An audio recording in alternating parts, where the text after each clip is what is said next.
Ujambo. Leo nataka kuzungumzia katoni ya Zootopia sehemu ya pili. Lakini kabla tu, hebu turudi nyuma kidogo kwenye movie ya kwanza ya Zootopia.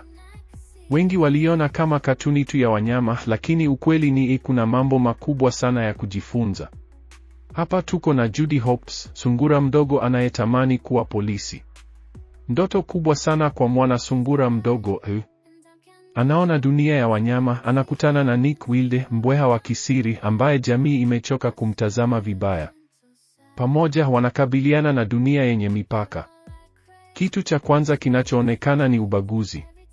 Lakini si ubaguzi unaoonekana wazi. Judy, hata akiwa na nia njema, bado ana bias zake. Na Nick amejifunza kuishi na kila aina ya watu katika jamii. Hii ni kama maisha yetu halisi. Unajua, watu wengi hawafanikii kwa sababu ya masharti ya watu wengine, na sio kwa uwezo wao. Na kitu kingine kikubwa cha kujifunza ni jinsi ya kujisimamia. Ukiishi kulingana na kile watu wanasema, utakosa nafasi yako. Nick alikuwa msela au akitaa kwa sababu dunia ilimchukulia hivyo. Lakini ukijisimamia, unaweza kubadilisha mfumo huo. Hapa ndipo unapoona funzo kutoka kwenye hii katuni ya Zootopia kuwa usikubali dunia ikuambie wewe ni nani. Ukijitahidi, unaweza kuvunja mipaka yote. Jambo zuri zaidi ni kuwa watu wanatarajia muendelezo. Sasa Zootopia sehemu ya pili. Watu wengi wana matumaini makubwa. Tunaweza kuona changamoto kubwa zaidi, na Judy na Nick wakikua, si kwa kimwili tu, bali pia kiakili.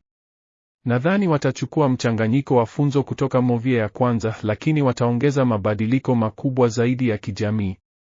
Hii ni exciting sana, na pia natarajia maajabu mengi ile kinoma ndani ya Zootopia sehemu ya pili.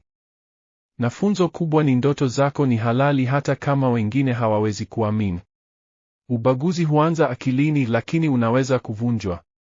Na mabadiliko huanza na mtu mmoja jasiri. Na huu ndo ujumbe ama funzo kubwa kutoka kwenye cartoon hii ya Zootopia kwa maisha yetu. Sasa kama unangojea Zootopia sehemu ya pili kama mimi, andika comment, ni animesheni gani ungependa ni review. Kumbuka pia kuraiki, subscribe na share video hii. Asante kwa kutazama, na tutaonana kwenye video nyingine.